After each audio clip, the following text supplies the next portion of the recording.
Press Start Fresh Start Game Jam starts on April 11th, and I'm going to guide you through choosing the perfect software for you. The Press Start Fresh Start Game Jam revolves around getting out of your comfort zone and trying out some new things. The theme is yet to be released, but if you're going to participate, make sure you drum up some ideas for how you can try out something new. But before we begin, I want to mention that you can find most of these programs and many more on the Press Start Fresh Start Game Jam page. I'm only going over the ones I have experience with or find interesting enough to cover. I'll also cover mostly free programs, either free trials or programs that you literally can't pay for. And without further ado, let's get jamming!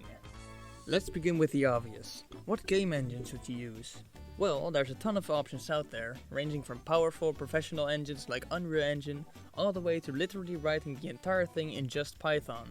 I've only made games with Unity, mostly because I think it's the most user-friendly, and also because it's powerful enough, even on the free version, so that you can make just about anything you want without running into performance issues. Unity is a really good choice if you're just starting out, though it can be a bit daunting at first. I suggest looking up some good tutorials on how to get started from people like Brackeys, Jonas Tyroller, or Blackthorn Prod. Another surprisingly good option in my opinion is Scratch. It's incredibly user-friendly and easy to use because of its block-based coding system. Your game will also be much easier to play since you can just start it up on the browser. It might not be as polished as some of the other games, but if this is your first time, definitely give this engine a look. Moving on to the second most important part of game dev, graphics. How do you make your game look good? Much like the game engines, there are many different options you can choose from, but my main programs for 2D sprites are definitely Autodesk Sketchbook and pixelart.com. Autodesk Sketchbook is like the poor man's Photoshop, but much like the poor man's guitar, aka the banjo, Autodesk Sketchbook still stands out as the reliable, high-quality image creator/editor. I use Autodesk for basically all of my games. Take a look at Rhythm Runner, my first ever game jam submission. The character and environment were both entirely made in Autodesk Sketchbook. Autodesk is a great choice, especially if you have a digital drawing tablet you can hook up to your computer. Quick tip, if you don't have a drawing tablet, you can use a steady stroke tool to get some really smooth lines. Also, instead of using the paint bucket tool too often, make a layer beneath your outlines and fill it in with the color you want. This will prevent those ugly lines between the outline and the color. After that, you can just merge the two layers to create one image. Pixel art is really good for, you guessed it, pixel art. As you can see in my latest game Loosened, all of the sprites were made with pixel art. Just make sure that when using pixel graphics for your game, you've set up your import settings correctly. I've put a link in the description to a video on how to do that. This program can also be run right in your browser, which makes it ideal for beginners since there's no account creation or downloading needed. Also, did I mention that both of these programs are free? That's right, most of these programs are available without you needing to pay a penny. Of course, if you're making a 3D game, then 2D software won't do you any good. You might want to use something like Blender or PicoCAD. Heck, use Unity's Pro Builder for all I care. Write a script that tells each individual polygon where to be and in what rotation that you end up with. I'm getting ahead of myself, aren't I? While there's definitely a multitude of excellent options regarding 3D modeling, I've personally only made 2D games, so I can't tell you which program is best. So if you're going the 3D route, I suggest you search for other people that know this topic better than me. And now for the finishing touches, audio. Audio is often the most overlooked part of game jams, and understandably so.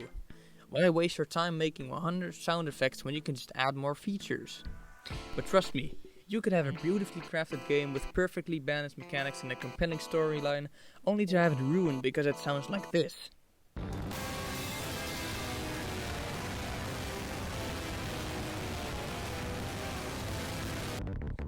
Or even worse, has no sound at all. So here are some programs to help you create better audio for your game. Starting off with music software, FL Studio is definitely my favorite program to compose music with. For example, the music you're hearing in the background was made with FL Studio. FL Studio has a free trial version, but keep in mind that you will not be able to save your progress with this version. You can still export them though. Another solid option is Ableton. A lot of talented musicians use this program and it's easy to see why. You can easily add effects to your tracks and import your own sound files to match melodies you've created. For a more simple program, you could use Buskers, hold on.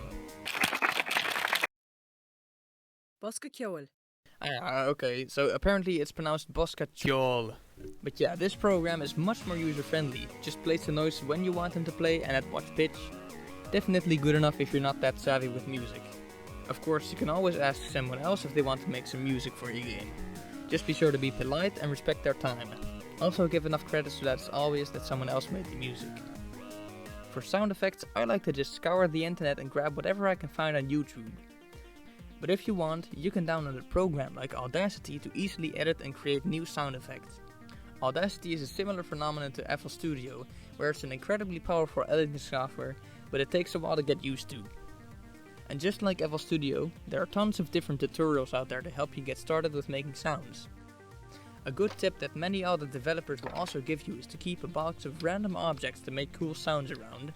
That way you can record nice sounding effects without having to search up sound of metal can clanging against wooden door, and you can just make it yourself. And lastly, I wanted to give you all some quick game jam tips, should you join the jam. Tip number 5. Keep it simple. I know it's very tempting to push yourself to the limits and try to create a perfect game with perfect art and perfect balancing, but the truth is that you're always going to be short on time with a mindset like that. A trick I like to use is to take the amount of time you think it's going to take for you to do something, and then double that amount of time and adjust your features accordingly. Remember, a finished game that's pretty good will always be better than an unfinished game that ends abruptly or leaves the player hanging. Tip number 4. Don't be afraid to ask for help.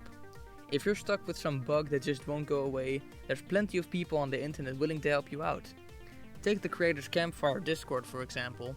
Here you can find not only the host of this game jam, but also lots of other talented artists willing to share their craft with you, including me. There's also tons of informative tutorials on all of the different softwares mentioned in this video, and I'll have a link to some of those in the description. Tip number 3. Try to at least finish. If you don't have a working project by the end of a game jam, it can feel like a huge waste of time. So try to have at least a working prototype about halfway through the jam. That way you have something to work off of afterwards.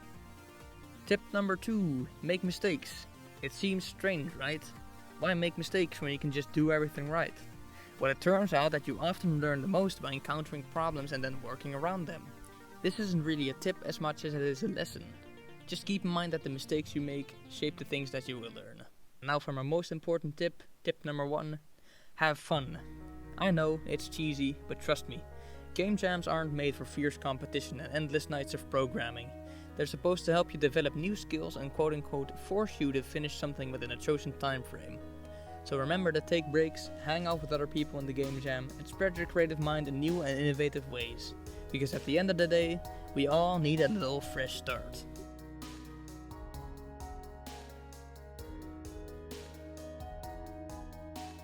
Hey y'all, thank you for watching my video. I hope you've gained some knowledge about the different programs you can use for the upcoming game jam. Make sure to join if you're interested, and I hope to see some of you in 2 weeks.